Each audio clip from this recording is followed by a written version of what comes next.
ವಾರ ನಾವು ಪ್ರಾರಂಭ ಮಾಡಿದ್ದೇವೆ the parable of Jesus Christ.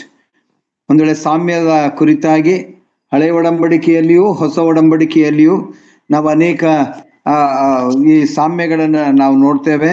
ಅದರಲ್ಲೂ ಹಳೆ ಒಡಂಬಡಿಕೆಯಲ್ಲಿ ಎಜ್ಕೇಲನು ಬರೆದ ಪ್ರವಾದನ ಗ್ರಂಥದಲ್ಲಿ ಸುಮಾರು 6 ಸಾಮ್ಯಗಳನ್ನು ನಾವು ನೋಡ್ತೇವೆ.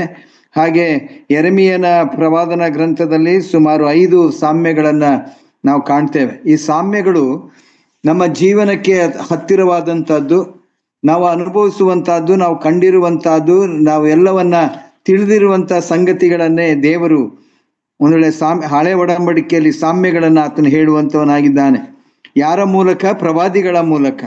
ಆದರೆ ಹೊಸ ಒಡಂಬಡಿಕೆಗೆ ನಾವು ಬರುವಾಗ ಸ್ವತಃ ಯೇಸು ಕ್ರಿಸ್ತನೇ ಈ ಸಾಮ್ಯಗಳನ್ನ ಕುರಿತು ಆತನು ಹೇಳುವಂತದ್ದನ್ನು ನಾವು ಕಾಣ್ತೇವೆ. ಅದರಲ್ಲೂ 3 ಸುವಾರ್ತೆಗಳಲ್ಲಿ, ಯೋಹಾನನ ಸುವಾರ್ತೆಯನ್ನ ಹೊರತುಪಡಿಸಿ ಮತ್ತಾಯ, ಮಾರ್ಕ, ಲೂಕ, ಈ ಸುಮಾರು ಈ ಸಾಮ್ಯಗಳು ಅಂದ್ರೆ ರಿಪೀಟ್ ಆಗಿರುವಂತದ್ದು ಎಲ್ಲವೂ ನಾವು ನೋಡ್ತೇವೆ. ಸುಮಾರು 70ಕ್ಕಿಂತಲೂ ಅಧಿಕವಾದಂತ ಒಂದು ಸಾಮ್ಯಗಳು ನಾವು ಇದರಲ್ಲಿ ಕಾಣಲಿಕ್ಕೆ ಸಾಧ್ಯ ಉಂಟು. ಈ ಸಾಮ್ಯಗಳೆಲ್ಲವೂ ವಿಶ್ವಾಸಿಗಳಿಗೂ ಬಹುಶಃ ಆ ದಿನದಲ್ಲಿ ಇಸ್ರಾಯೇಲರಿಗೂ ಬಹಳ ಹತ್ತಿರವಾದಂತ, ಜೀವನಕ್ಕೆ ಹತ್ತಿರವಾದಂತ ನೀತಿ ಕಥೆಗಳನ್ನೇ ಆತನು ಹೇಳುವಂಥದ್ದ ನಾವು ಕಾಣ್ತೇವೆ. ಈಗ ಹಳೆ ಒಡಂಬಡಿಕೆಯಲ್ಲಿ ನಾವು ಪ್ರಾರಂಭ ಮಾಡ್ತಾ ಬಂದ ಹಾಗೆ ಯೆರೆಮೀಯನು ಬರೆದ ಪ್ರವಾದನ ಗ್ರಂಥ 18ನೇ ಅಧ್ಯಾಯದಲ್ಲಿ ಕುಂಬಾರನ ಸಾಮ್ಯವನ್ನ ನಾವು ಧ್ಯಾನ ಮಾಡ್ತಾ ಬಂದೆವು. ಅದರಲ್ಲಿ ಕುಂಬಾರನು ಆತನು ಮಾಡುವಂತ ಕೆಲಸ, ಯಾವ ಮಣ್ಣಲ್ಲಿ ಆತನು ಪಾತ್ರೆಯನ್ನ ಮಾಡ್ತಾ ಇದ್ದಾನೆ, ಆ ಮಣ್ಣಿನ ವಿಶೇಷತೆಯನ್ನು ನಾವು ಅಭ್ಯಾಸ ಮಾಡ್ತಾ ಬಂದೆವು. ಒಂದು ವೇಳೆ ನಾವು ಅದನ್ನ ಮುಖ್ಯವಾಗಿ ಕುಂಬಾರನ ಆ ಕ್ಯಾರೆಕ್ಟರಿಸ್ಟಿಕ್ಸ್, ಆತನ ಗುಣಲಕ್ಷಣಗಳನ್ನ ನಾವು ಅಧ್ಯಯನ ಮಾಡುವಾಗ ಆತನು ಬಹಳ ಶ್ರಮಜೀವಿಯಾದಂಥವನು.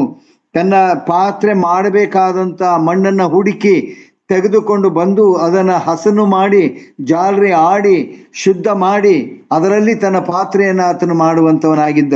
ಆ ಪಾತ್ರೆ ಬಳಕೆಗೆ ಬರುವಂತ ಪಾತ್ರೆ ಆಗಬೇಕೆಂಬುದೇ ಆತನ ಉದ್ದೇಶವಾಗಿತ್ತು.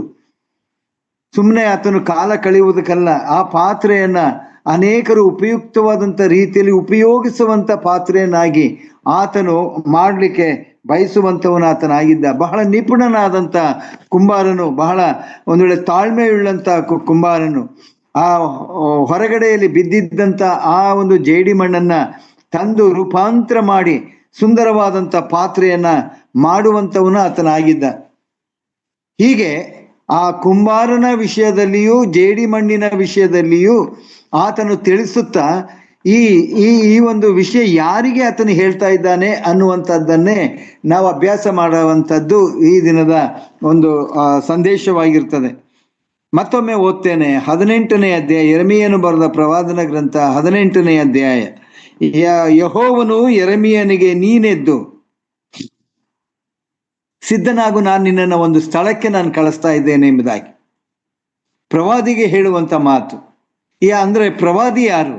ದೇವರ ಮಾತುಗಳನ್ನ ಯಾರಿಗೆ ಹೇಳಬೇಕೆಂಬುದಾಗಿ ಆತನು ಹೇಳ್ತಾನೋ ಅದನ್ನ ಯಥಾರ್ಥವಾಗಿ, ಯಥಾವತ್ತಾಗಿ, ಒಂದು ಕೂಡಿಸದೆ ಒಂದು ತೆಗೆಯದೆ ದೇವರು ಏನು ಹೇಳ್ತಾರೋ ಅದನ್ನೇ ನುಡಿಯುವಂತಹದ್ದು. ಒಂದು ವೇಳೆ ಅದು ಇಸ್ರಾಯೇಲರಿಗೆ ಒಳ್ಳೆಯದಾಗಿರ್ಬೋದು ಅಥವಾ ಕೆಟ್ಟದ್ದಾಗಿರ್ಬೋದು, ತಿಳುವಳಿಕೆಯನ್ನು ಉಂಟು ಮಾಡುವಂಥದ್ದಾಗಿರ್ಬೋದು. ಹೀಗೆ ನಿರ್ಭಯವಾಗಿ ದೇವರು ಹೇಳಿದನ್ನ ಆತನು ಜನರ ಮುಂದೆ ಪ್ರಕಟ ಮಾಡುವಂಥವನಾಗಿದ್ದ. ಅನೇಕ ವೇಳೆ ಜನರು ಆ ಪ್ರವಾದಿಯ ಮೇಲೆ ಬಹಳ ಕೋಪಗೊಂಡದ್ದನ್ನ ನಾವು ವಾಕ್ಯಗಳಲ್ಲಿ ನಾವು ಕಾಣ್ತೇವೆ. ಯಾಕಂದ್ರೆ ಕಠಿಣವಾದಂಥ ಮಾತುಗಳ ಮೂಲಕ ದೇವರು ತನ್ನ ಮಕ್ಕಳಿಗೆ ತಾನು ಆರಿಸಿಕೊಂಡಂಥ ಜನಾಂಗಕ್ಕೆ ಆತನು ಅದನ್ನು ತಿಳಿಸುವಂಥವನು ಆತನಾಗಿದ್ದ. ಯಾಕೆ, ಏನು ಅನ್ನುವಂಥದ್ದನ್ನು ನಾವು ಮುಂದೆ ನಾವು ನೋಡ್ತೇವೆ. ಈಗ ಯೆರೆಮೀಯನಿಗೆ ಆತನು ಹೇಳುವಂತಹದ್ದು, ನಾನು ಒಂದು ಸ್ಥಳಕ್ಕೆ ನಿನ್ನನ್ನು ಕಳಿಸ್ತೇನೆ. ಯಾವ ಸ್ಥಳ ಎಂಬುದಾಗಿ ಹೇಳುವಾಗ ಕುಂಬಾರನ ಮನೆಗೆ ನೀನು ಹೋಗ್ಬೇಕೆಂಬುದಾಗಿ. ಕುಂಬಾರನ ಮನೆಗೆ ನೀನು ಹೋಗಿ ಆತನು ಮಾಡುತ್ತಿರುವಂತಹ ಕೆಲಸವನ್ನ ನೀನು ಗಮನಿಸಬೇಕು. ಮತ್ತೆ ನೀನು ಗಮನಿಸಿದ ನಂತರ ನಾನು ನಿನ್ನ ಜೊತೆಯಲ್ಲಿ ನಾನು ಮಾತಾಡ್ತೇನೆ ಎಂಬುದಾಗಿ ಆತನು ಪ್ರವಾದಿಗೆ ಹೇಳ್ತಾನೆ. ಪ್ರವಾದಿ ಆತನು ಹೊರಟ ಕುಂಬಾರನ ಮನೆಗೆ ಇಳಿದು ಹೋದ. ಇಳಿದು ಹೋದಾಗ ಈಗೋ ಅವನು ಚಕ್ರದ ಮೇಲೆ ತನ್ನ ಕೆಲಸವನ್ನ ನಡೆಸುತ್ತಿದ್ದನು. ಯಥಾ ಪ್ರಕಾರ ಕುಂಬಾರನು ಏನ್ ಕೆಲಸವನ್ನ ಮಾಡ್ತಾನೋ ಆ ಕೆಲಸವನ್ನ ಆತನು ಮಾಡ್ತಾ ಇದ್ದಾನೆ. ಅದಕ್ಕೆ ಒಂದು ಸಾಧನ, ಅಂದ್ರೆ ಸುಂದರವಾದಂಥ ಒಂದು ಪಾತ್ರೆ ಮಾಡಬೇಕಾದ್ರೆ ಅದಕ್ಕೆ ಬೇಕಾದಂಥ ಪ್ರಾಮುಖ್ಯವಾದಂಥ ಒಂದು ಸಾಧನ ಅದು ಚಕ್ರವಾಗಿರ್ತದೆ. ಆ ಚಕ್ರದ ಮೇಲೆ ಈ ಪಾತ್ರೆಯನ್ನು ಆತನು ಮಾಡಬೇಕಾಗಿದೆ. ಹಾಗೆ ಆ ಚಕ್ರ ಸುತ್ತುವಾಗ ಆ ಸುತ್ತುವಂತ ಚಕ್ರ ಕುಂಬಾರನ ಆಲೋಚನೆಗೆ ತಕ್ಕ ಹಾಗೆ ಸುತ್ತಬೇಕು. ಆ ಪಾತ್ರೆ ಮಾಡುವ ಯಾವ ಪಾತ್ರೆಯನ್ನ ಆತನು ಮಾಡ್ತಾನೋ ಆ ಪಾತ್ರೆಯ ರೂಪಾಂತರವನ್ನ ಮಾಡಲಿಕ್ಕೆ ಆ ಚಕ್ರ ಸರಿಯಾದಂತ ರೀತಿಯಲ್ಲಿ ಅದು ಸುತ್ತಬೇಕಾಗಿದೆ. ಜೋರಾಗಿ ಸುತ್ತುವಂತೂ ಇಲ್ಲ, ಕಡಿಮೆಯಾಗಿ ಸುತ್ತುವಂತದ್ದು ಅಲ್ಲ. ಆ ತಿರುಗುವಿಕೆ ಆ ಪಾತ್ರೆಯನ್ನ ಒಂದು ರೂಪಾಂತರ ಮಾಡಲಿಕ್ಕೆ ಅದ್ಭುತವಾದಂತ ಒಂದು ಸಾಧನ ಅದಾಗಿತ್ತು. ಸೊ ಈಗ ಆತನು ತನ್ನ ಕೆಲಸವನ್ನ ಆತನು ನಡೆಸ್ತಾ ಇದ್ದ. ಆ ಕುಂಬಾರನು ಜೇಡಿ ಮಣ್ಣಿನಿಂದ ಆ ಪಾತ್ರೆಯನ್ನ ಮಾಡ್ತಾ ಇದ್ದ. ಈಗ ಪರ್ಟಿಕ್ಯುಲರ್ ಆಗಿ ಎರಡು ಸಂಗತಿಗಳು. ಒಬ್ಬ ಕುಂಬಾರ ಆತನು ಕೆಲಸವನ್ನ ಮಾಡ್ತಾ ಇದ್ದಾನೆ, ಯಾವುದರ ಮೇಲೆ? ಚಕ್ರದ ಮೇಲೆ ಮಾಡ್ತಾ ಇದ್ದಾನೆ. ಯಾವ ಮಣ್ಣಿನಿಂದ ಮಾಡ್ತಾ ಇದ್ದಾನೆ ಅನ್ನುವಂಥದ್ದನ್ನ ಪ್ರವಾದಿಯಲ್ಲಿ ಬರಿತಾ ಇದ್ದಾನೆ. ಜೇಡಿ ಮಣ್ಣು ಅಂತ. ಜೇಡಿ ಮಣ್ಣಿನ ವೈಶಿಷ್ಟ್ಯತೆಯನ್ನ ಕಳೆದ ವಾರ ನಾವು ಆಲೋಚನೆ ಮಾಡ್ತಾ ಬಂದೆವು. ಅದೊಂದು ಪ್ರೋಟೀನ್ ಅಂಶವಾದಂಥ ಒಂದು ಮಣ್ಣಾಗಿರುವಂತಹದ್ದು ಎಂಬುದಾಗಿ ನಾವು ಆಲೋಚನೆ ಮಾಡ್ತಾ ಬಂದೆವು. ಕುಂಬಾರನ ಕೈ ಚಳಕದ ಮೂಲಕ ಆ ಮುದ್ದೆ ಆಗಿರುವಂತಹ ಆ ಮಣ್ಣು ಒಂದು ಹೊಸ ಪಾತ್ರೆಯನ್ನಾಗಿ ರೂಪಾಂತರ ಪಡಿಸುವಂತಹದ್ದನ್ನ ನಾವು ಕಾಣ್ತೇವೆ. ಹೀಗೆ ಆತನು ಕರಕುಶಲತೆಯಿಂದ ತನ್ನ ಕೈ ಚಳಕದಿಂದ ಆ ಪಾತ್ರೆಯನ್ನು ಆತನು ಮಾಡ್ತಾ ಇದ್ದ. ಆ ಪಾತ್ರೆಯು ಅವನ ಕೈಯಲ್ಲಿ ಕೆಟ್ಟು ಹೋಗಲು, ನೋಡ್ರಿ, ಶುದ್ಧ ಮಾಡುವಂತವನು ಕುಂಬಾರನೇ, ಮಣ್ಣನ್ನ ತರುವಂತವನು ಕುಂಬಾರನೇ. ಅದು ರಾ ಸಾಯಿಲ್, ಅದು ಪಾತ್ರೆ ಮಾಡಲಿಕ್ಕೆ ಯೋಗ್ಯವಲ್ಲದೆ ಇರುವಂತಹ ಅನೇಕ ಕಲ್ಲಾಗಿರ್ಲಿ, ಬೇರೆ ಮಣ್ಣಾಗಿರ್ಲಿ, ಅಥವಾ ಬೇರೆ ಬೇರೆ ಯಾವುದೇ ಇರಲಿ, ಅದೆಲ್ಲವನ್ನ ಶೋಧಿಸಿ ಆತನಿಗೆ ಮನಸ್ತೃಪ್ತಿ ಆದ ಮೇಲೆ ಆತನು ಪಾತ್ರೆಯನ್ನ ಆತನು ಮಾಡ್ತಾನೆ. ತನ್ನಂತ ಮಣ್ಣನ್ನೇ ಆತನು ಮಾಡಲಿಕ್ಕೆ ಸಾಧ್ಯ ಇಲ್ಲ. ಅದರಲ್ಲಿರುವಂತ ಕಶ್ಮಲಗಳೆಲ್ಲವನ್ನ ಆತನು ತೆಗೆದು ಹಾಕಬೇಕು. ತೆಗೆದು ಹಾಕಿದ ಮೇಲೆ ಅದು ಪಾತ್ರೆ ಮಾಡಲಿಕ್ಕೆ ಯೋಗ್ಯವಾದಂತ ಒಂದು ಮಣ್ಣಾಗಿರ್ತದೆ. ಆ ಮಣ್ಣನ್ನ ನೀರಿನಲ್ಲಿ ಕಲಿಸುವಾಗ ಆ ನೀರನ್ನ ಹಿಡಿದಿಟ್ಟುಕೊಳ್ಳುವಂತ ಸ್ವಭಾವವನ್ನ ಹೊಂದಿರುವಂತಹದ್ದು ಈ ಮಣ್ಣು. ಈಗ ಆತನ ಕೈ ಚಳಕದ ಮೂಲಕ ಆ ಪಾತ್ರೆ ಒಂದು ರೂಪಾಂತರವಾದಂತ ರೀತಿಯಲ್ಲಿ ಅದು ಮೇಲಕ್ಕೆ ಅದು ಬರ್ತದೆ. ಅಂತ ಪಾತ್ರೆ ಮಾಡುವಾಗ ಅದು ಆತನ ಕೈಯಲ್ಲಿ ಕೆಟ್ಟು ಹೋಗಲು, ನೋಡಿ, ಆತನ ನಿಪುಣನಾದಂಥ ಒಬ್ಬನು, ಅದ್ಭುತನಾದಂಥ ಒಬ್ಬ ಕುಂಬಾರನು. ಕೆಟ್ಟು ಹೋಗ್ಲಿಕ್ಕೆ ಸಾಧ್ಯವೇ ಇಲ್ಲದೆ ಇರುವಂತ ಸಂಗತಿ ಇದ್ದಾಗ್ಯೂ ಅದು ಕೆಟ್ಟು ಹೋಯಿತು. ಇದನ್ನ ಅರ್ಥ ಮಾಡಿಕೊಳ್ಳೋಣ. ಕೆಟ್ಟು ಹೋಗಬಾರ್ದಾಗಿತ್ತು, ಆದ್ರೆ ಕೆಟ್ಟು ಹೋಯಿತು. ಏನು ಆ ಮಣ್ಣಲ್ಲಿ ಬೇರೆ ಏನು ಸೇರ್ಕೊಂಡಿದೆಯೋ ಏನೋ ಗೊತ್ತಿಲ್ಲ, ಆದ್ರೆ ಕುಂಬಾರನ ಅದನ್ನು ಮಾಡ್ತಾ ಇದ್ದಾನೆ. ಅದು ಕೆಟ್ಟು ಹೋಗಲು ತನಗೆ ತೋಚಿದ ಹಾಗೆ, ತನಗೆ ಸರಿ ಬೀಳುವ ಹಾಗೆ, ತನ್ನ ಆಲೋಚನೆಗಳಿಗೆ ತಕ್ಕ ಹಾಗೆ ಆತನು ಅದೇ ಮಣ್ಣನ್ನ ಆತನು ಉಪಯೋಗಿಸಿ ಹೊಸ ಪಾತ್ರೆಯನ್ನಾಗಿ ಆತನು ಮಾಡಿದ. ಇದು ಸಾಮ್ಯದ ಒಂದು ಪೀಠಿಕೆ ಅಥವಾ ಇಂಟ್ರೊಡಕ್ಷನ್. ಯಾರ ಬಗ್ಗೆ ಆತನು ಹೇಳ್ತಾ ಇದ್ದಾನೆ, ಯಾಕೆ ಹೇಳ್ತಾ ಇದ್ದಾನೆ? ನೋಡ್ರಿ, ಆ ಒಂದು ವಚನ 6ನೇ ವಚನದಲ್ಲಿ ಹೀಗೆ ಪ್ರಾರಂಭವಾಗ್ತದೆ. 5ನೇ ವಚನ ಹೀಗೆ ಆಗ ಮೊದಲನೇದಾಗಿ ಆತನು ಹೇಳಿದ್ದೇನು? ನೀನು ಕುಂಬಾರನ ಮನೆಗೆ ಇಳಿದು ಹೋಗು, ಇಳಿದು ಹೋದಾಗ ನನ್ನ ನುಡಿಯನ್ನ ನಿನಗೆ ಕೇಳಿಸುತ್ತೇನೆ. ನಾನು ಏನು ಹೇಳಬೇಕೋ ಅದನ್ನ ಪ್ರಾಕ್ಟಿಕಲ್ ಆಗಿ ಪ್ರವಾದಿ ಪ್ರಾಯೋಗಿಕವಾಗಿ ಕುಂಬಾರನು ಮಾಡುತ್ತಿರುವಂತ ಕೆಲಸವನ್ನ ನೋಡಿ ಗಮನಿಸಿದ ನಂತರ, ಈಗ ಅದನ್ನು ತಿಳ್ಕೊಂಡಿದ್ದಾನೆ, ಗಮನಿಸಿದ ನಂತರ ದೇವರು ಮಾತಾಡ್ತಾನೆ. ಎಷ್ಟು ಅರ್ಥಗರ್ಭಿತವಾದಂತ ಒಂದು ಸಾಮ್ಯ. ತನ್ನ ಪ್ರವಾದಿಯನ್ನ ಕುಂಬಾರನ ಮನೆಗೆ ಆತನು ಕಳಿಸುವಾಗ ನೀನು ಮೊದಲು ಅಲ್ಲಿ ಹೋಗು, ಅವನು ಕೆಲಸ ಮಾಡುವುದನ್ನು ನೋಡು, ನೋಡಿದ ನಂತರ ನೀನು ಅದನ್ನ ತಿಳ್ಕೊಂಡ ನಂತರ ನಿನಗೆ ಅದು ಅರ್ಥವಾದ ನಂತರ ನಾನು ನಿನ್ನ ಜೊತೆಯಲ್ಲಿ ಮಾತಾಡ್ತೇನೆ. ಆಗ ಆಗ ಯೆಹೋವನು ನನಗೆ ಈ ಮಾತನ್ನ ಅನುಗ್ರಹಿಸಿದ್ದಾನೆ. ಏನಂತ ನೋಡ್ರಿ, ಸ್ಪಷ್ಟವಾಗಿ ಕೇಳಿಸಿಕೊಳ್ಳೋಣ. ಈಗ ಯಾರ ಬಗ್ಗೆ ಈ ಒಂದು ಸಾಮ್ಯವನ್ನ ಆತನು ಹೇಳ್ತಾ ಇದ್ದಾನೆ? ಹೀಗನ್ನುತ್ತಾನೆ, ಇಸ್ರಾಯೇಲ್ ವಂಶದವರೇ, ಒಂದು ಜನಾಂಗವನ್ನ ಕುರಿತು ಈ ಸಾಮ್ಯವನ್ನ ಆತನು ಹೇಳ್ತಾ ಇದ್ದಾನೆ. ಇಸ್ರಾಯೇಲ್ ವಂಶದವರೇ, ಈ ಕುಂಬಾರನು ಮಾಡಿದಂತೆ ನಾನು ನಿಮ್ಮನ್ನು ಮಾಡಕೂಡದು. ಹಾಗಾದ್ರೆ ಕುಂಬಾರ ಯಾರು? ಸ್ವತಃ ದೇವರು ಕುಂಬಾರನಿಗೆ ಹೋಲಿಸಿಕೊಳ್ತಾ ಇದ್ದಾನೆ. ಯಾಕೆ ಕುಂಬಾರನ ಮನೆಗೆ ಹೋಗುವಂದ?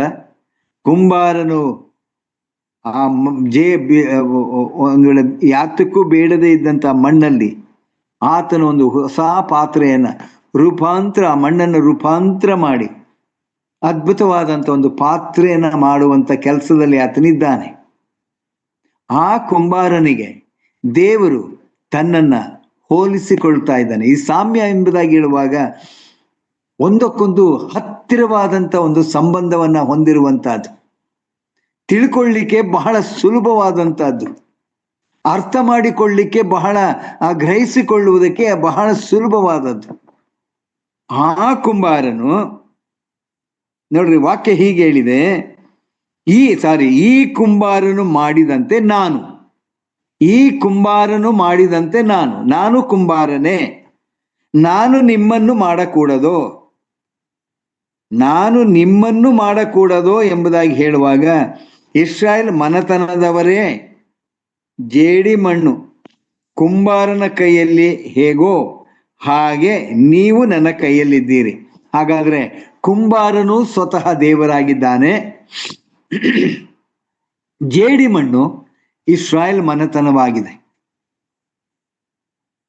ಈಗ ಅದು ಕ್ಲಿಯರ್ ಆಗಿ ಪ್ರವಾದಿಗೆ ದೇವರು ಹೇಳುವಂತ ಮಾತು. ಒಂದು ವೇಳೆ ಯಾಕೆ ದೇವರು ನನ್ನನ್ನ ಆ ಸ್ಥಳಕ್ಕೆ ಕಳಿಸ್ತಾ ಇದ್ದಾನೆ ಪ್ರವಾದಿಗೆ ಗೊತ್ತಿಲ್ಲ. ಯಾಕೆ ಕುಂಬಾರನು ಮಾಡುವಂತ ಕೆಲಸವನ್ನ ನಾನು ನೋಡಬೇಕು? ಈಗ ಪ್ರವಾದಿಗೆ ಅರ್ಥವಾಯ್ತಾ ಇದ್ದಾರೆ. ಈ ಕುಂಬಾರನು ಮಾಡಿದ ಹಾಗೆ ಏನ್ ಮಾಡ್ದ? ಒಂದು ಬಳಕೆಗೆ ಬರಬೇಕು ಎಂಬುದಾಗಿ ಅಂದುಕೊಂಡಂತ ರೀತಿಯಲ್ಲಿ ಆತನು ಪಾತ್ರೆಯನ್ನು ಆತನು ಮಾಡ್ತಾ ಇದ್ದಾನೆ. ಆ ಪಾತ್ರೆ ಯಾವ ಮಣ್ಣಿನಿಂದ ಮಾಡ್ತಾ ಇದ್ದಾನೆ? ಅದು ಜೇಡಿ ಮಣ್ಣಿನಿಂದ. ಹಾಗಾದ್ರೆ ಕುಂಬಾರನು ದೇವರು, ಜೇಡಿ ಮಣ್ಣು ಇಸ್ರಾಯೇಲ್ ಮನೆತನದವರು. ಜೇಡಿ ಮಣ್ಣು ಕುಂಬಾರನ ಕೈಯಲ್ಲಿ ಹೇಗೋ ಹಾಗೆ ನೀವು ನನ್ನ ಕೈಯಲ್ಲಿದ್ದೀರಿ. ಈ ಮಾತು ಪ್ರಾರಂಭದಿಂದಲೇ ನೋಡ್ರಿ, ಈ ಸಾಮ್ಯ ನಮ್ಮನ್ನ ಬೇರೆ ಬೇರೆ ಕಡೆಗೆ ಕರೆದೊಯ್ಯುವಂತಹದ್ದಾಗಿದೆ. ನೀವು ನನ್ನ ಕೈಯಲ್ಲಿದ್ದೀರಿ ಎಂಬುದಾಗಿ ಹೇಳುವಾಗ ಇಸ್ರಾಯೇಲ್ ಜನಾಂಗವನ್ನ ಆರಿಸಿಕೊಂಡಂತ ದೇವರು, ಇಸ್ರಾಯೇಲ್ ಜನಾಂಗವನ್ನ ಪ್ರೀತಿ ಮಾಡಿದಂತ ದೇವರು, ಇಸ್ರಾಯೇಲ್ ಜನಾಂಗಕ್ಕೆ ಶ್ರೇಷ್ಠವಾದಂತ ವಾಗ್ದಾನಗಳನ್ನ ಕೊಟ್ಟಂತ ದೇವರು, ಇಸ್ರಾಯೇಲ್ ಮನೆತನದವರನ್ನ ಸಂರಕ್ಷಿಸಿದಂತ ದೇವರು. ಐಗುಪ್ತ ದೇಶದಲ್ಲಿ 400 ವರ್ಷಗಳು ಅವರು ಆ ಐಗುಪ್ತರ ದಾಸರಾಗಿ, ಸೇವಕರಾಗಿ, ಗುಲಾಮರಾಗಿರುವಾಗ ಅವರು ಮೊರೆ ಇಡುವುದನ್ನು ನಾನು ಕೇಳಿಸಿಕೊಂಡೆ ಎಂಬುದಾಗಿ.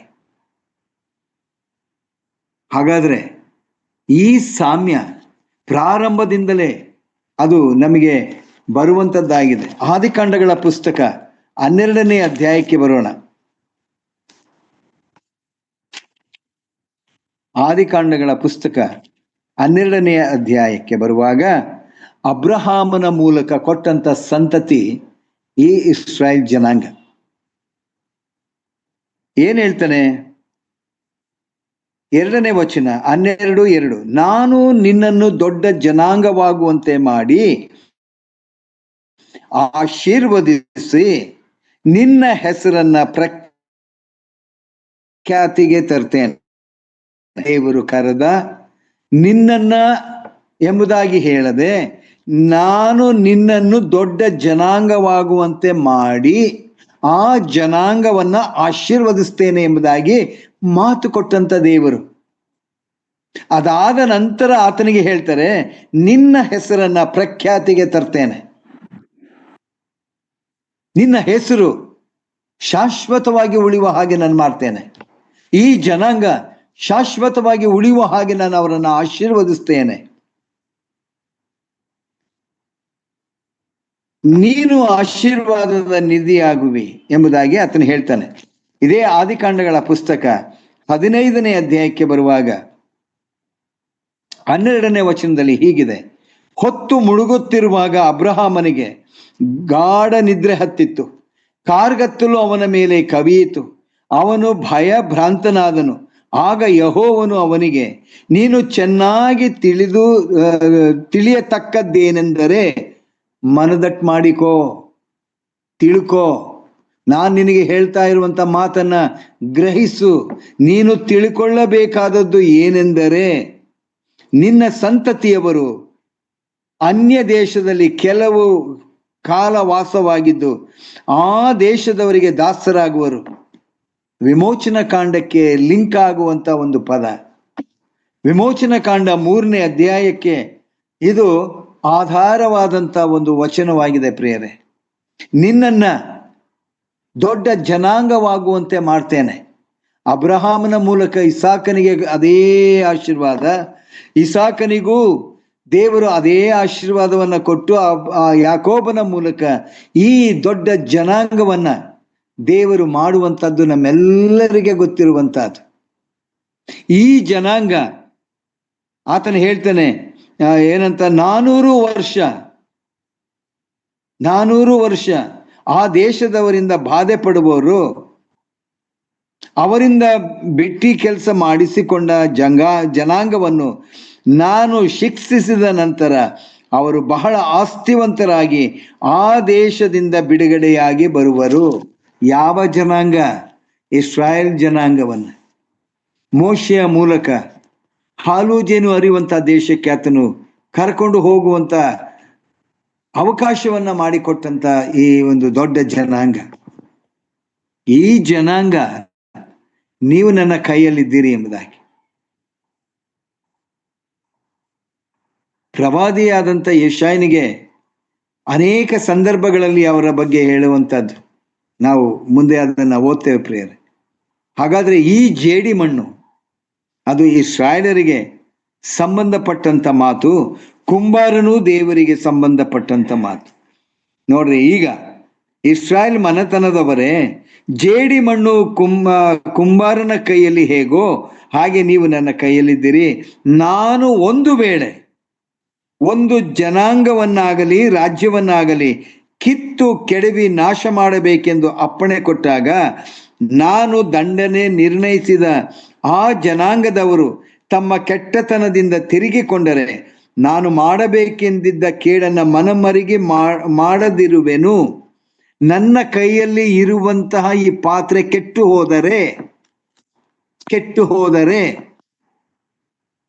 ನೋಡ್ರಿ, ಆತನು ಸಾಮ್ಯ ರೂಪದಲ್ಲಿ ಹೇಳುವಾಗ ಆ ಕುಂಬಾರನ ಕೈಯಲ್ಲಿ ಇದ್ದಂತ ಪಾತ್ರೆ ಕೆಟ್ಟು ಹೋಗಲು ತನಗೆ ತೋಚಿದ ಹಾಗೆ ಸರಿ ಬೀಳುವ ಹಾಗೆ ಅದನ್ನ ಹೊಸ ಪಾತ್ರೆಯನ್ನಾಗಿ ಮಾಡಿದನು. ಈಗ ದೇವರು ಸ್ಪಷ್ಟವಾಗಿ ಹೇಳ್ತಾ ಇದ್ದಾರೆ, ನೀನು ಇವರಿಗೆ ಹೋಗಿ ಹೇಳಬೇಕು. ಯಾರಿಗೆ? ಇಸ್ರಾಯೇಲ್ ಮನೆತನದ ಕುಂಬಾರನು ಅಂದ್ರೆ ದೇವರು, ಜೇಡಿ ಮಣ್ಣು ಅಂದ್ರೆ ನೀವು ಹೇಗಿರಬೇಕು? ತಮ್ಮ ಕೆಟ್ಟತನದಿಂದ ತಿರುಗಿಕೊಂಡರೆ ನಾನು ಮಾಡಬೇಕೆಂದಿದ್ದ ಕೇಡನ್ನ ಮನಮರಿಗಿ ಮಾಡದಿರುವೆನು. ನಾನು ಒಂದು ವೇಳೆ ಒಂದು ಜನಾಂಗವನ್ನಾಗಲಿ ರಾಜ್ಯವನ್ನಾಗಲಿ ನೆಟ್ಟು ಕಟ್ಟಬೇಕೆಂದು ಅಪ್ಪಣೆ ಕೊಟ್ಟಾಗ ಅದು ನನ್ನ ಮಾತನ್ನು ಕೇಳದೆ ನನ್ನ ದೃಷ್ಟಿಯಲ್ಲಿ ಕೆಟ್ಟತನವನ್ನು ಮಾಡಿದರೆ ನಾನು ಮನಸ್ಸನ್ನು ಬದಲಿಸಿಕೊಂಡು ಅದಕ್ಕೆ ಮಾಡಬೇಕೆಂದಿದ್ದ ಮೇಲನ್ನು ಮಾಡದೆ ಇರುವೆನು. 2 ಸಂಗತಿಗಳು ಇಲ್ಲಿ ತಿಳಿಯಲ್ಪಟ್ಟಿದೆ. ನಾನು ಹೇಳಿದಂತ ಮಾತನ್ನ ನೀವು ಕೇಳಿದರೆ ನೀವು ಕೆಟ್ಟು ಹೋದರೂ ನಾನು ಅದನ್ನು ತಿರುಗಿ ಹೊಸ ಪಾತ್ರೆಯನ್ನಾಗಿ ನಾನು ಮಾಡ್ತೇನೆ. ಕೇಳದೆ ಹೋದರೆ ನನ್ನ ಮನಸ್ಸನ್ನ ಬದಲಿಸಿಕೊಂಡು ಅದಕ್ಕೆ ಮಾಡಬೇಕೆಂದಿದ್ದ ಮೇಲನ್ನ ಮಾಡದೇ ಇರುವೆನು. ಸರಿ ತೋಚಿದ ಹಾಗೆ ನಾನು ಮಾಡಬಹುದು, ಮಾಡದೇ ಇರಬಹುದು. ಇದು ಅಲ್ಲಿಗೆ ಸಮನಾದಂಥ ಒಂದು ಮಾತು. ತನಗೆ ಸರಿ ತೋಚಿದ ಹಾಗೆ ಅದನ್ನ ಹೊಸ ಪಾತ್ರೆಯನ್ನಾಗಿ ಮಾಡಿದ ಎಂಬುದಾಗಿ ಸಾಮ್ಯದಲ್ಲಿ ಮೊದಲ ಭಾಗದಲ್ಲಿ ನಾವು ಓದ್ತೇವೆ. ತನಗೆ ಸರಿ ತೋಚದಿದ್ದರೆ ನಾನು ತಿರುಗಿ ಆ ಪಾತ್ರೆಯನ್ನ, ಆ ಮಣ್ಣನ್ನು ಉಪಯೋಗಿಸದೆ ಅದನ್ನ ಒಂದು ವೇಳೆ ಹೊರಗಡೆಗೆ ನಾನು ಹಾಕ್ತೇನೆ ಎಂಬುದಾಗಿ ಹೇಳುವಂತ ಮಾತನ್ನ, ಎರಡು ಮಾತುಗಳನ್ನ ಇಲ್ಲಿ ಆತನು ಹೇಳ್ತಾನೆ. ಆತನ ಹೀಗೆ ಹೇಳ್ತಾನೆ, ಈಗ ನೀನು ಯಹೂದ್ಯರಿಗೂ ಯೆರೂಸಲೇಮಿಗೂ ಈ ಮಾತನ್ನ ಹೇಳು.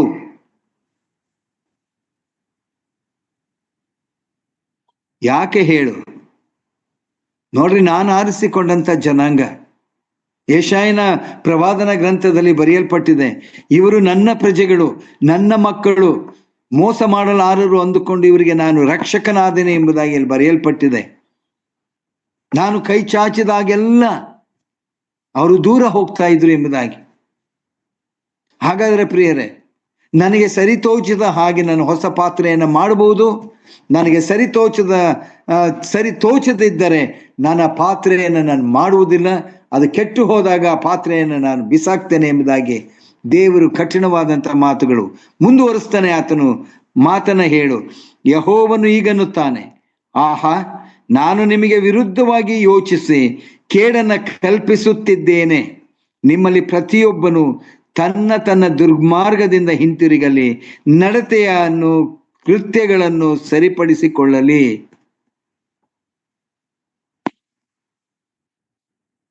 ಇದು ಒಂದು ಎಚ್ಚರಿಕೆಯ ಮಾತು. ಸರಿಪಡಿಸಿಕೊಳ್ಳಲಿ. ನೀವು ಸರಿಪಡಿಸಿಕೊಂಡರೆ ನನಗೆ ತೋಚಿದ ಹಾಗೆ ನಿಮ್ಮನ್ನ ಹೊಸ ಪಾತ್ರೆಯನ್ನಾಗಿ ನಾನು ಮಾಡ್ತೇನೆ ಎಂಬುದಾಗಿ. ಹಾಗಾದ್ರೆ ಪ್ರಿಯರೇ, ಇಸ್ರಾಯೇಲ್ರು ಏನ್ ಮಾಡಿದ್ರು ಅನ್ನುವಂಥದ್ದು, ಸರಿ ತೋಚಿದ ಹಾಗೆ ಆತನು ಮಾಡ್ತಾನೆ, ಸರಿ ತೋಚದಿದ್ದರೆ ಆತನು ಅದನ್ನ ಬಿಸಾಕ್ತಾನೆ. ಹಾಗಾದ್ರೆ ಈ ಜನಾಂಗವನ್ನ ಕುರಿತು ಪ್ರವಾದಿಗೆ ಹೇಳಬೇಕಾದ್ರೆ ಇಸ್ರಾಯೇಲ್ ಏನ್ ಮಾಡಿದ್ರು? ಒಂದು ಆಜ್ಞೆಯನ್ನ ಕೊಡ್ತಾರೆ. ವಿಮೋಚನಾ ಕಾಂಡಗಳ ಪುಸ್ತಕ, ವಿಮೋಚನಾ ಕಾಂಡ 20ನೇ ವಿಮೋಚನಾ ಕಾಂಡ 20ನೇ ಅಧ್ಯಾಯ 10 ದಶಾಜ್ಞೆಗಳನ್ನ ಮೋಶೆಯ ಮೂಲಕ ಇಸ್ರಾಯೇಲರಿಗೆ ಆತನು ಕೊಡ್ತಾನೆ. ಅದರಲ್ಲಿ ಪ್ರಾರಂಭವಾದಂತ ಒಂದು ಮಾತು 20ನೇ ಅಧ್ಯಾಯ 3ನೇ ವಚನ, 2 ಮತ್ತು 3.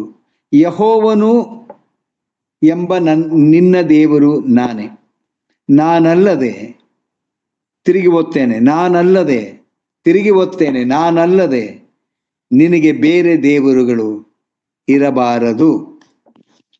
ಇದು ಮೊದಲನೇ ಆಜ್ಞೆ. ಇಸ್ರಾಯೇಲರು ಮನದಟ್ಟಾಗುವ ಹಾಗೆ ಇದನ್ನ ಆತನು ಹೇಳ್ತಾನೆ. ಆಮೇಲೆ ಹೀಗೆ ಹೇಳ್ತಾನೆ, ಯಾವ ಮೂರ್ತಿಯನ್ನು ಮಾಡಿಕೊಳ್ಳಬಾರದು, ಆಕಾಶದಲ್ಲಾಗಲಿ ಭೂಮಿಯಲ್ಲಾಗಲಿ ಭೂಮಿಯ ಕೆಳಗಣ ನೀರಿನಲ್ಲಾಗಲಿ ಇರುವ ಯಾವುದರ ರೂಪವನ್ನು ಮಾಡಿಕೊಳ್ಳಬಾರದು, ಅವುಗಳಿಗೆ ಅಡ್ಡ ಬೀಳಲೂ ಬಾರದು, ಪೂಜೆ ಮಾಡಲೂ ಬಾರದು. ನಿನ್ನ ದೇವರಾದ ಯೆಹೋವನೆಂಬ ನಾನು ನನಗೆ ಸಲ್ಲತಕ್ಕ ಗೌರವವನ್ನ ಮತ್ತೊಬ್ಬನಿಗೆ ಸಲ್ಲಗೊಡಿಸಲಾರದಿಂದ ನನ್ನನ್ನು ದ್ವೇಷಿಸುವವರ ವಿಷಯದಲ್ಲಿ ತಂದೆಗಳ ದೋಷ ಫಲವನ್ನು ಮಕ್ಕಳ ಮೇಲೆ 3-4 ತಲೆಮಾರುಗಳವರೆಗೆ ಬರಮಾಡುವುದಾಗಿಯೂ ಎಂಬುದಾಗಿ ಅಲ್ಲಿ ಬರೆಯಲ್ಪಟ್ಟಿದೆ. ಇದು ಸ್ಪಷ್ಟವಾದಂತ ಮಾತು. ಏನ್ ಮಾಡಿದ್ರು ಇಸ್ರಾಯೇಲ್? ಅವರನ್ನ ಪ್ರೀತಿ ಮಾಡಿದಂತ ದೇವರು ಆ ಇಸ್ರಾಯೇಲ್ ಐಗುಪ್ತ ದೇಶದಿಂದ ಬಿಡುಗಡೆ ಮಾಡಿ ಬಂದ್ರಲ್ಲ, ಹೊರಗಡೆಗೆ ತಂದ್ರಲ್ಲ,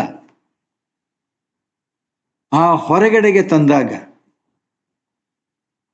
ಆ ಕೆಂಪು ಸಮುದ್ರದ ಬಳಿಗೆ ಬಂದಾಗ ಅವರ ಸ್ವಭಾವವನ್ನು ನಾವು ಗಮನಿಸ್ತೇವೆ. ಬಿಡುಗಡೆ ಬೇಕಾಗಿತ್ತು, ಮೊರೆಯನ್ನ ಇಟ್ರು. ಅವರ ಮೊರೆಯನ್ನು ನಾನು ಕೇಳಿದೆ, ಅವರ ದುಃಖವನ್ನು ನಾನು ನೋಡಿದೆ. ಅವರನ್ನು ಅಲ್ಲಿಂದ ಬಿಡಿಸಿ ಹಾಲು ಜೇನು ಅರಿಯುವಂತಹ ದೇಶಕ್ಕೆ ನಾನು ನಡೆಸ್ಕೊಂಡು ಹೋಗ್ತೇನೆ ಎಂಬುದಾಗಿ ಸ್ವತಃ ದೇವರು ಮೋಶೆಗೆ ಹೇಳಿ ಮೋಶೆ ಅಂತ ಅಪ್ರತಿಮವಾದಂಥ ನಾಯಕನನ್ನ ಗೊತ್ತು ಮಾಡಿ ಆ ಮೋಶೆ ಫರೋಹನನ ಮುಂದೆ ಹೋರಾಟವನ್ನ ಮಾಡಿ ಅವರನ್ನ ಬಿಡುಗಡೆ ಮಾಡುವ ಮೊದಲು ದೇವರು ನಡೆಸಿದಂತ ಅನೇಕ ಅದ್ಭುತ ಕಾರ್ಯಗಳನ್ನ ಕಣ್ಣಾರೆ ಕಂಡಂತ ಇಸ್ರಾಯೇಲರು, ಅನುಭವಿಸಿದಂತ ಇಸ್ರಾಯೇಲರು, ಫರೋಹನನು ಬರ್ತಾ ಇದ್ದಾನೆ ಎಂಬುದಾಗಿ ತಿಳ್ಕೊಂಡಂತ ಇಸ್ರಾಯೇಲರು ಮೋಶೆಯ ಮೇಲೆ ಗೊಣಗುಟ್ಟಿದರು.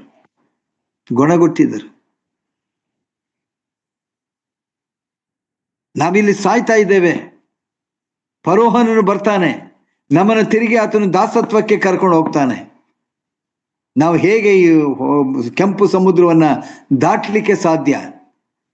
ಯಾಕೆ ನಮ್ಮನ್ನ ಕರ್ಕೊಂಡ್ ಬಂದೆ? ಯಾಕೆ ನೀನ್ ನಮ್ಮ ಹತ್ರ ಬಂದೆ ಎಂಬುದಾಗಿ ಗೊಣಗುಟ್ಟಿದ್ದಾರೆ. ಮೋಶೆ ಶಾಂತವಾಗಿ ಹೇಳಿದಂತ ಮಾತು, ಧೈರ್ಯವಾಗಿರ್ರಿ, ಅಂಜಬೇಡ್ರಿ. ಇವತ್ತು ನೀವು ನೋಡುವಂತ ಫರೋಹನನ್ನ ಮುಂದೆ ನೀವು ಯಾವತ್ತೂ ನೋಡುವಂಥವ್ರಿಲ್ಲ, ಯಾವತ್ತೂ ಅವ್ರು ನಿಮಗೆ ಕಾಣಲಿಕ್ಕೆ ಸಾಧ್ಯವೇ ಇಲ್ಲ.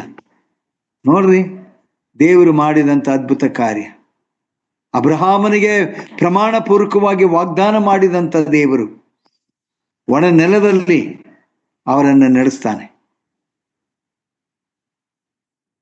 ಎಲ್ಲಿ ಯಾವ ಜನಾಂಗ ಗೊಣಗುಟ್ಟಿದರೋ ಆ ಜನಾಂಗ ಒಣ ನೆಲದ ಮೇಲೆ ಹೋಗುವಾಗ ಜಯಗೀತೆಯನ್ನು ಹಾಡ್ತಾರೆ, ಜಯಘೋಷವನ್ನ ಮಾಡ್ತಾರೆ. ಇದು ನನ್ನ ನಿಮ್ಮ ಒಂದು ಸ್ವಭಾವ. ಚೆನ್ನಾಗಿದ್ರೆ ಎಲ್ಲ ಚಂದ,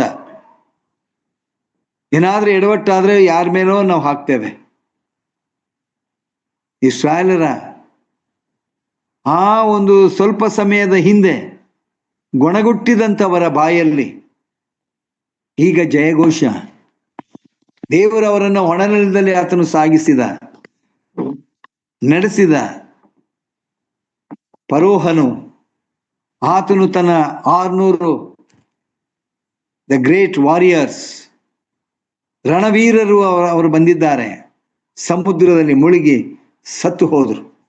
ಕಣ್ಣಾರೆ ಕಾಣ್ಲಿಲ್ವಾ? ಕಂಡ್ರಲ್ವಾ? ಇಸ್ರಾಯೇಲರು ನೋಡಿದ್ರಲ್ವಾ? ಫರೋಹನನ್ನ ಇನ್ನು ಮುಂದೆ ನೀವು ನೋಡ್ಲಿಕ್ಕೆ ಸಾಧ್ಯವೇ ಇಲ್ಲ ಎಂಬುದಾಗಿ ಮೋಶೆ ಹೇಳಿದ ಹಾಗೆ ದೇವರು ಮಾಡಿದ್ದನ್ನ ನೋಡಿದರು, ಅನುಭವಿಸಿದರು, ಎಲ್ಲ ಮಾಡಿದ್ರು.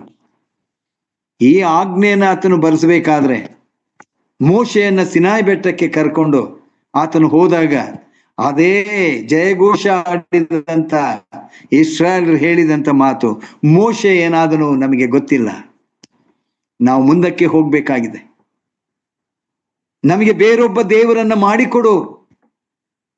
ಏನ್ ಆಜ್ಞೆ ಬರೆಸಿಕೊಟ್ರು? ಯಾವ ಮೂರ್ತಿಯನ್ನೂ ನೀವು ಮಾಡಕೂಡದು, ಅವುಗಳಿಗೆ ಅಡ್ಡ ಬೀಳಬಾರದು, ಅವುಗಳನ್ನ ಪೂಜಿಸಬಾರದು. ಅವರ ಬಾಯಲ್ಲಿ ಬರುವಂತ ಮಾತು, ನಮಗೆ ಬೇರೊಬ್ಬ ದೇವರು, ಈ ದೇವರು ಬೇಡ ಅಂತ ಅರ್ಥ.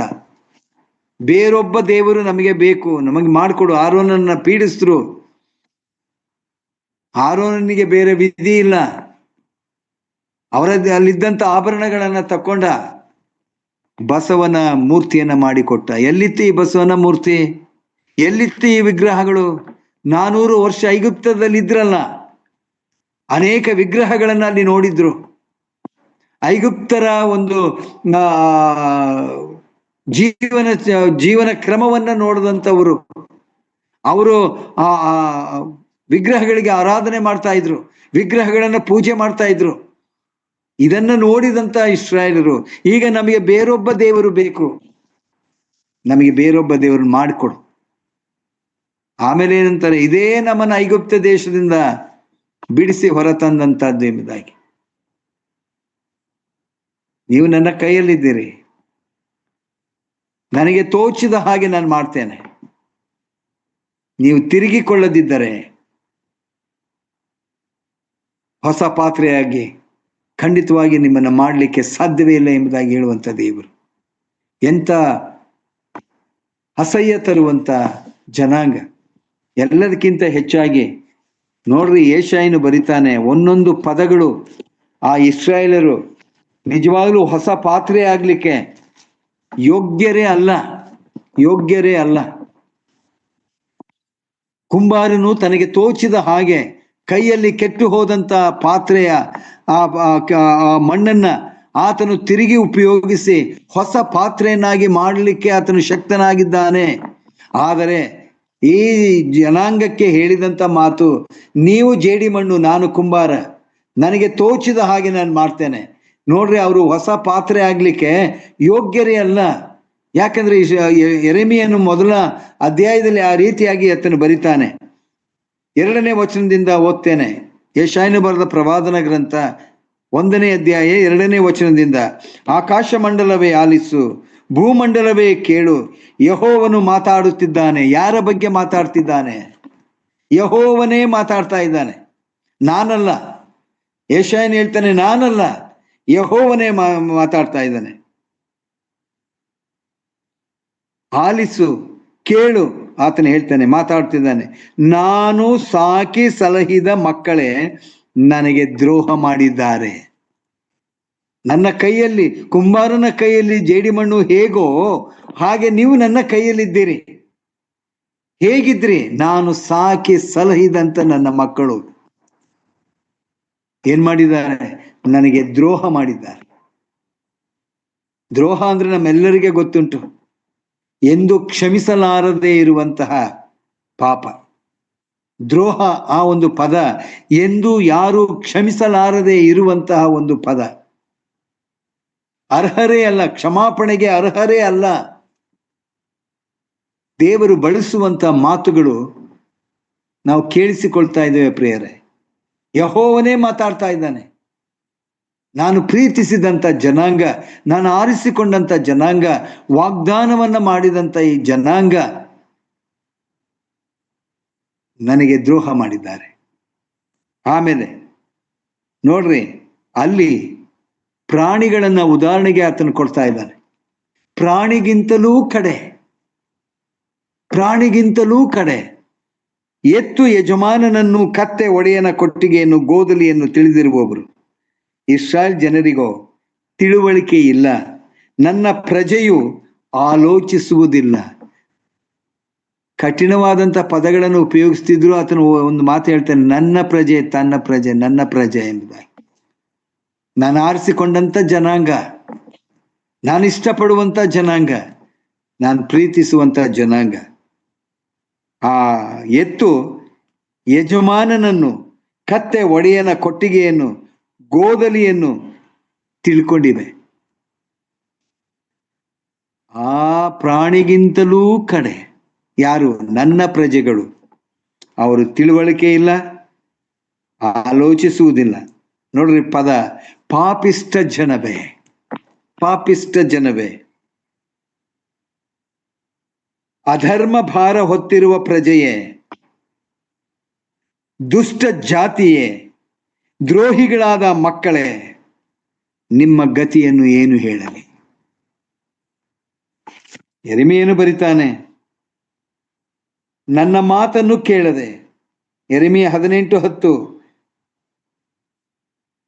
ನನ್ನ ಮಾತನ್ನು ಕೇಳದೆ ನನ್ನ ದೃಷ್ಟಿಯಲ್ಲಿ ಕೆಟ್ಟತನವನ್ನು ಮಾಡಿದರೆ, ನಾನು ಮನಸ್ಸನ್ನು ಬದಲಿಸಿಕೊಂಡು ಅದಕ್ಕೆ ಮಾಡಬೇಕೆಂದಿದ್ದ ಮೇಲನ್ನ ಮಾಡದೆ ಇರುವೆನು. ನನ್ನ ಮನಸ್ಸನ್ನ ಬದಲಿಸಿಕೊಳ್ತೇನೆ, ನನಗೆ ಸರಿ ತೋಚಿದ ಹಾಗೆ ನಾನು ಮಾಡ್ತೇನೆ, ಅದು ನನಗೆ ಸೇರಿದ್ದು ಎಂಬುದಾಗಿ ದೇವರು ಹೇಳುವಾಗ, ಪಾಪಿಷ್ಟ ಜನವೇ, ಅಧರ್ಮ ಭಾರ ಹೊತ್ತಿರುವ ಪ್ರಜೆಯೇ, ದುಷ್ಟ ಜಾತಿಯೇ, ದ್ರೋಹಿಗಳಾದ ಮಕ್ಕಳೇ, ನಿಮ್ಮ ಗತಿಯನ್ನು ಏನು ಹೇಳಿ? ಯೆಹೋವನನ್ನು ತೊರೆದಿದ್ದಾರೆ, ಇಸ್ರಾಯೇಲರ ಸದಮಲ ಸ್ವಾಮಿಯನ್ನ ಧಿಕ್ಕರಿಸಿದ್ದಾರೆ, ಆತನಿಗೆ ಬೆನ್ನು ಮಾಡಿ ಬೇರೆಯಾಗಿದ್ದಾರೆ.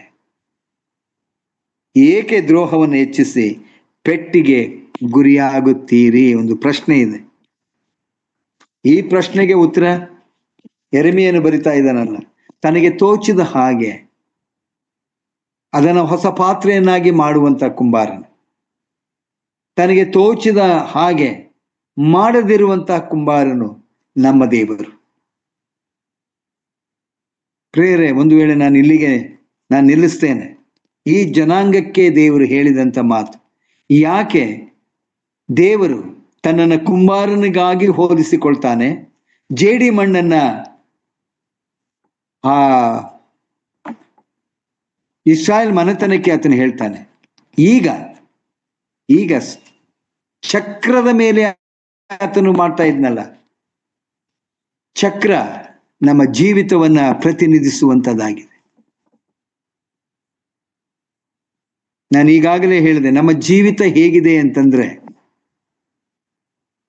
ಆ ಕೆಂಪು ಸಮುದ್ರ ಬಳಿಯಲ್ಲಿ ನಿಂತುಕೊಂಡಾಗ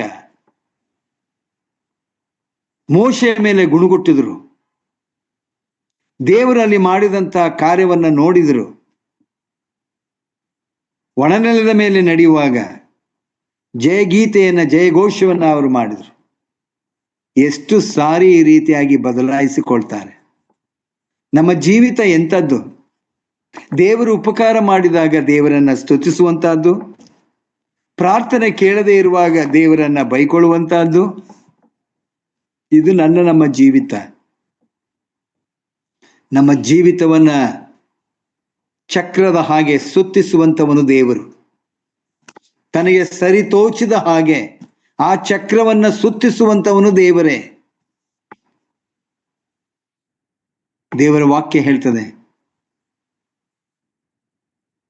ನೋಡ್ರಿ, ನಿಮ್ಮ ಆಲೋಚನೆಗಳಿಗಿಂತಲೂ ನನ್ನ ಆಲೋಚನೆ, ನಿಮ್ಮ ಮಾರ್ಗಗಳಿಗಿಂತಲೂ ನನ್ನ ಮಾರ್ಗ ಉನ್ನತವಾದದ್ದು. ಅಳತೆ ಹೇಳ್ತಾನೆ, ಅಳತೆ. ಎಂತ ಅಳತೆ ಹೇಳ್ತಾನೆ ಅವನು. ನನ್ನನ್ನು ಸುತ್ತಾ ಇರುವಂತವನು ಆ ಕುಂಬಾರ. ಇಸ್ರಾಯೇಲರನ್ನ ಹೀಗೆ ಆತನು ಸುತ್ತಿಸ್ತಾ ಇದ್ದಾನೆ. ಹೇಗೆ? ಅವರ 40 ವರ್ಷದ ಅರಣ್ಯ ಪ್ರಯಾಣ ನಾವು ನೆನಪು ಮಾಡಿಕೊಳ್ಳೋಣ. ಹೇಗೆ ಅವರನ್ನ ಸುತ್ತಿಸಿದ ಎಂಬುದಾಗಿ ನಮ್ಮೆಲ್ಲರಿಗೆ ಗೊತ್ತುಂಟು ಪ್ರಿಯರೇ. ಆ ಚಕ್ರದ ಮೇಲೆ ಇರುವಂತಹ ಜೇಡಿ ಮಣ್ಣನ್ನ ಸುಂದರವಾಗಿ ರೂಪಿಸುವಂತವನು ನನ್ನ ಕರ್ತನು. ಗೊಣಗುಟ್ಟಿದಾಗ ಅವರಿಗೆ ಶಿಕ್ಷೆಯನ್ನು ಕೊಡ್ತಾನೆ.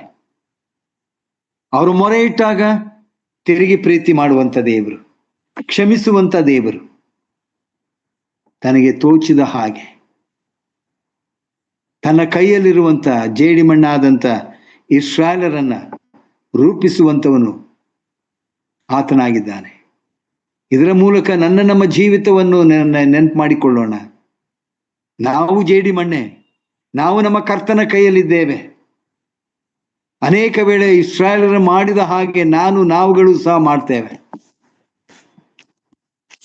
ಆದ್ರೆ ಆತನು ಕರುಣಾನಿಧಿಯಾದಂಥ ದೇವರು, ಮನ ಮರುಗುವಂತ ದೇವರು. ನೆಹೆಮೀಯನು ಬರಿತಾನೆ 1ನೇ ಅಧ್ಯಾಯದಲ್ಲಿ, ನಮ್ಮ ಪೂರ್ವಿಕರು ನಾವು ಎಲ್ಲರೂ ಪಾಪ ಮಾಡಿ ನಿನ್ನಿಂದ ದೂರವಾಗಿದ್ದೆಂತವು, ಆದರೆ ನೀನು ಯಾವುದನ್ನೂ ನೆನಪು ಮಾಡಿಕೊಳ್ಳದೆ ದಯೆಯುಳ್ಳಂತ ದೇವರು, ಕರುಣೆಯುಳ್ಳಂತ ದೇವರು, ಕ್ಷಮಿಸುವಂತ ದೇವರು. ಇಬ್ರಿಯರಿಗೆ ಬರೆದ ಪತ್ರಿಕೆಯಲ್ಲಿ ಓದ್ತೇವೆ, ನಿಮ್ಮ ಪಾಪಗಳನ್ನ ಎಂದಿಗೂ ನನ್ನ ನೆನಪಿಗೆ ತಂದುಕೊಳ್ಳುವುದಿಲ್ಲ ಎಂಬುದಾಗಿ.